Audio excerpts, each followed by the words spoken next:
Starting your own seeds indoors can be a little intimidating because it just seems like so much can go wrong. But with just a little bit of effort, you can do everything right. Join me today as I discuss 12 common seed starting mistakes that you can avoid.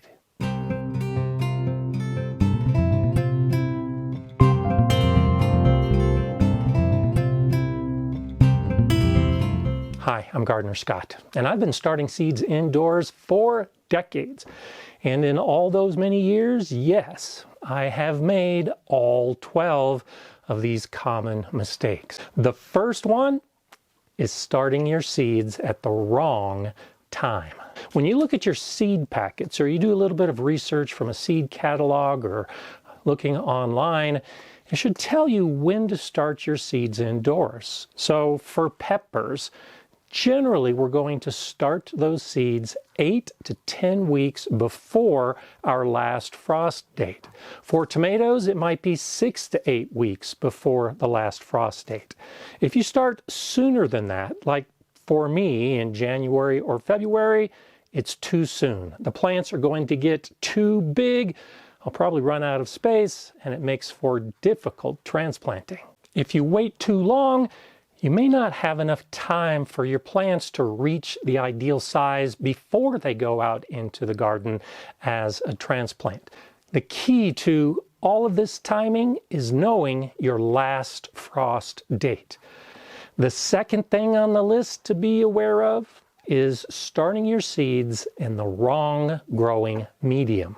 I start almost all of my seeds in a seed starter mix.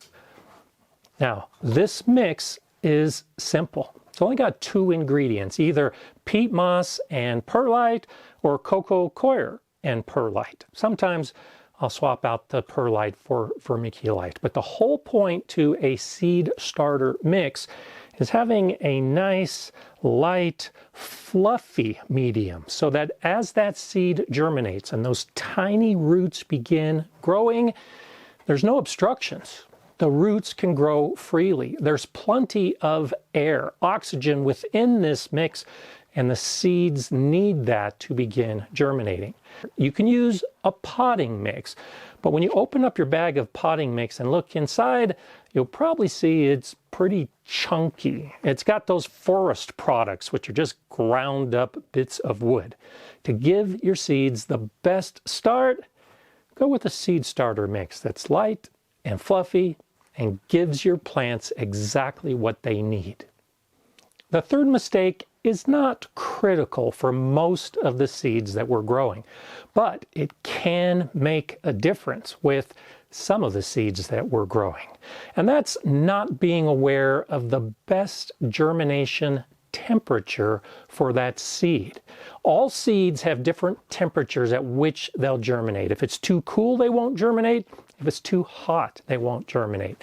And our indoor temperatures, around 68 degrees Fahrenheit, is usually close enough.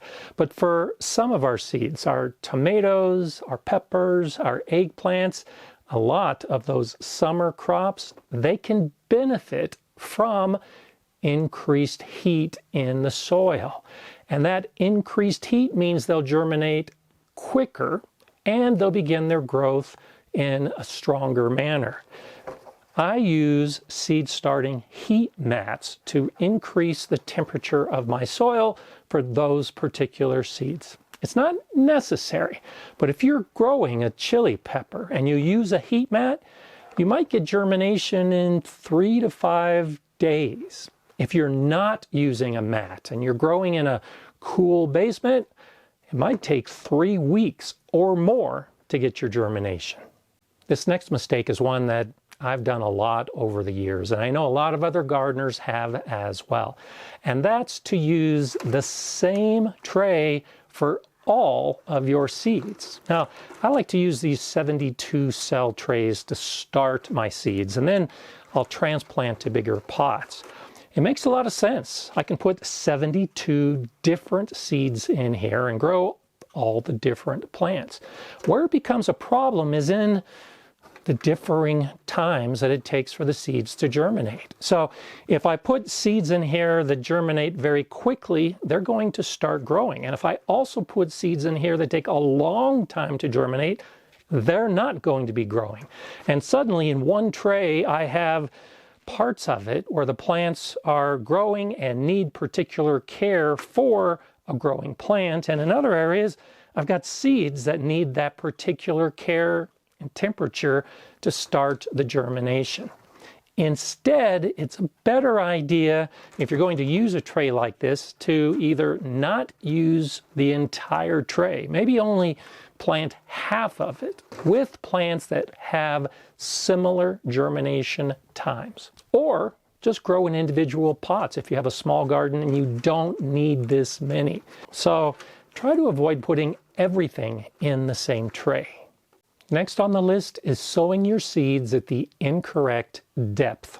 When you look at a seed packet, it should tell you how deep to sow the seeds, like a 1/4 inch. This is more important than you might imagine. There are some seeds that require darkness to germinate. They need to be buried in the soil. There are other seeds that require light to germinate. They need to be on top of the soil. If you bury too deeply in the soil, that seedling might not ever be able to break the surface and start the photosynthesis it needs to grow. A good rule of thumb is to sow your seeds twice the size of the seed. So a pumpkin seed, for instance, is going to be sown deeper than a lettuce seed. The lettuce seed is small. You don't want to cover it with a lot of soil because that little seedling needs to be able to break the soil surface and begin growing. The pumpkin seed is much bigger. It can push up through that soil. Getting the correct depth can make all the difference between seeing a seedling emerge and not. The next mistake is often expressed as a way to start your seeds, and that is starting too many seeds. I think this goes back a number of years before our seed companies were as reliable as they are now. So if you wanted to grow tomatoes, to ensure that you had germination, you needed to sow 2 or 3 times what you really needed, because the expectation was that you weren't going to get total germination. But now seed companies are so reliable, you can expect to get close to 100% germination. And I still fall prey to this mistake almost every year because this is the way I learned to do it. In a 72 cell tray like this, I'll do the whole tray with tomatoes. Tomatoes for my garden, tomatoes for friends' gardens, tomatoes for families' gardens, and tomato plants that we can sell through my local plant club as a fundraiser. That's a lot of tomatoes. 72 tends to be about the right number.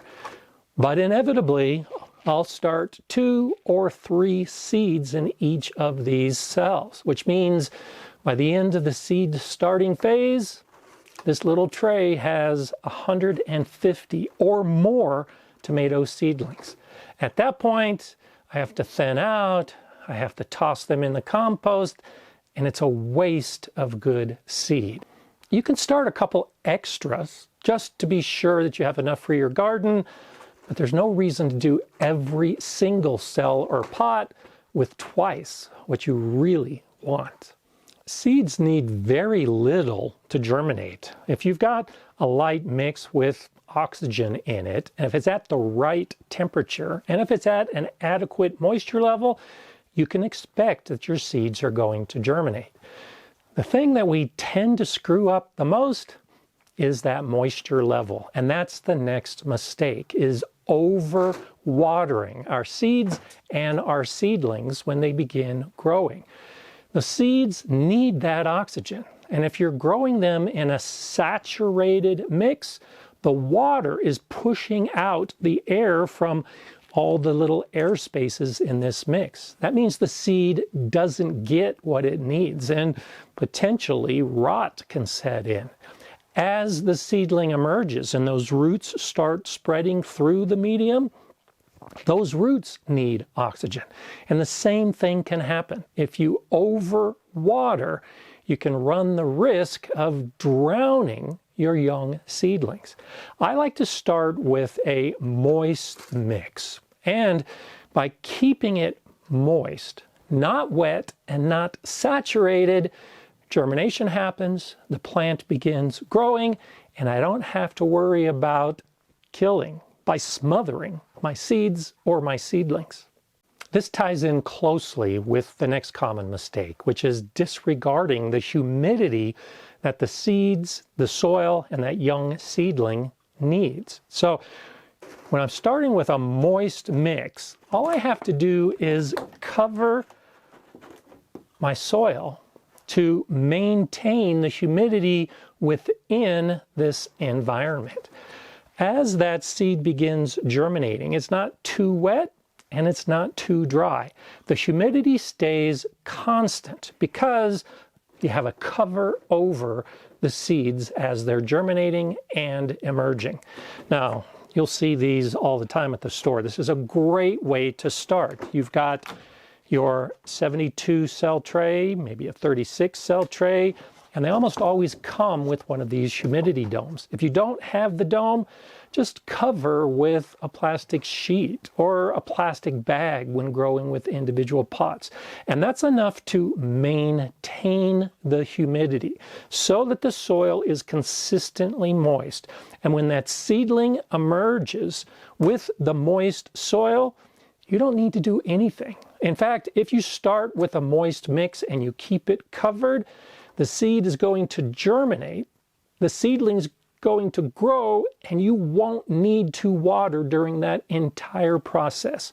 3 days, 5 days, a week, no extra watering required as long as you maintain a consistent humidity level at the first phase of growth.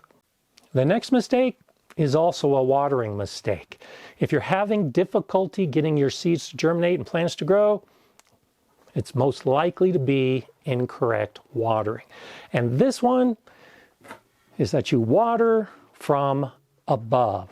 Now, this is a common tendency, and most gardeners do it. We have our humidity dome in place, everything's nice, but we can't keep this on forever. The plants are going to outgrow it and start growing to the top, so we have to remove it. As soon as that happens, the soil surface is going to dry out.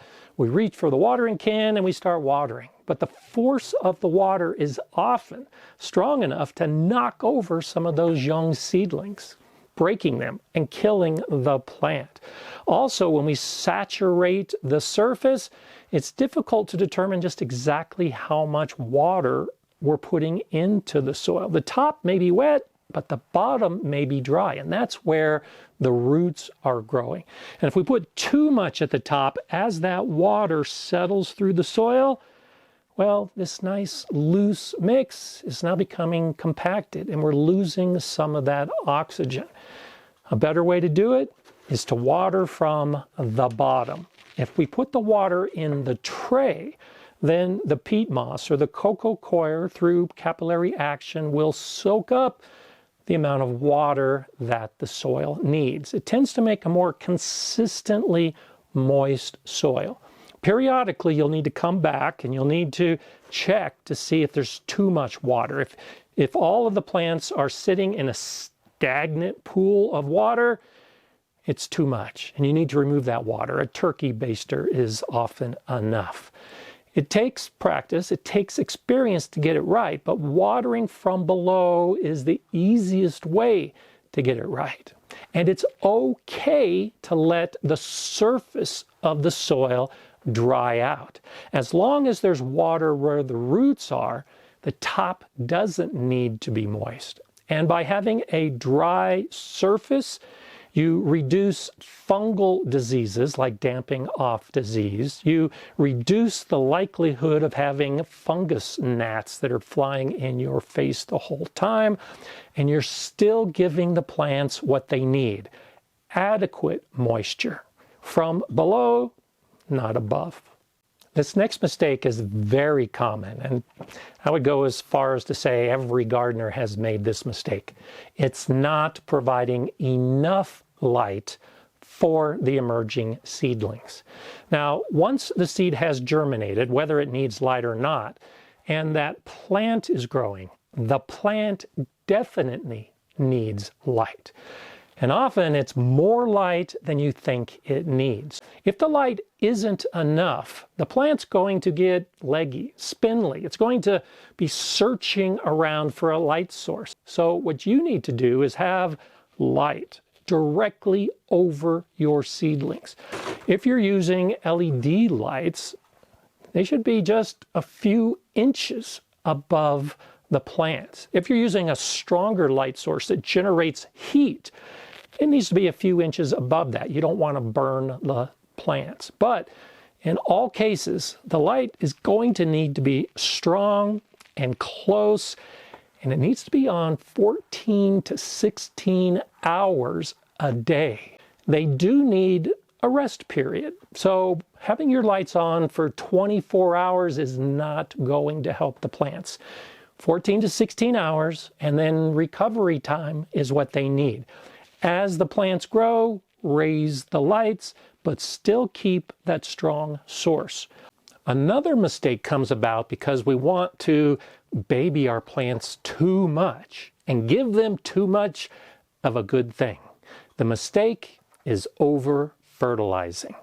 Now, seeds don't require any fertilizer at all. A seed has everything that the seedling needs to begin growing.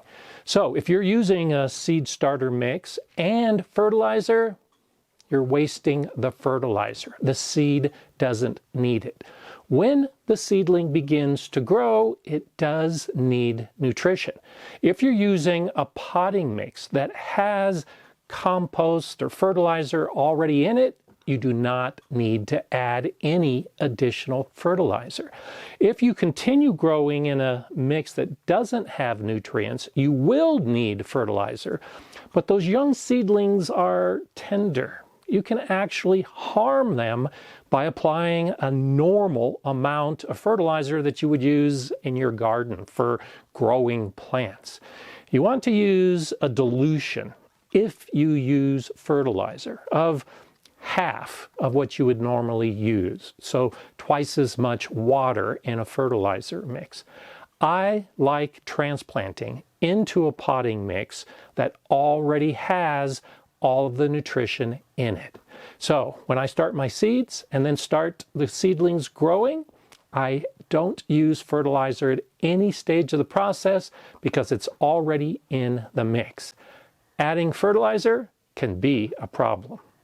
This next mistake is one that a lot of gardeners are happy to make. I know, I'm happy to make this mistake, but it's not necessary. The mistake is spending too much on seed starting. I have these beautiful trays, I've got my domes, I've got hundreds of seeds, I've got light set up, I have a lot. None of that is necessary. All you need is just a simple container, a solo cup, a yogurt container, just something that can hold some potting medium. You put a seed in it, you have a light over it, and the plant is going to grow. You don't need expensive grow lights. You don't need specialized equipment with seed starting. You can keep it simple. Now, if you're like me and you're starting hundreds of plants a year, yes, the gear can make it simpler. But if you don't have a big garden, if you're just starting out, start small, start simple, and start inexpensively. You don't need to go crazy. Learn the basics of seed starting with basic equipment, and you'll be just fine. To learn more about some of my seed starting, go ahead and watch one of these videos next. I'm Gardener Scott. Enjoy gardening.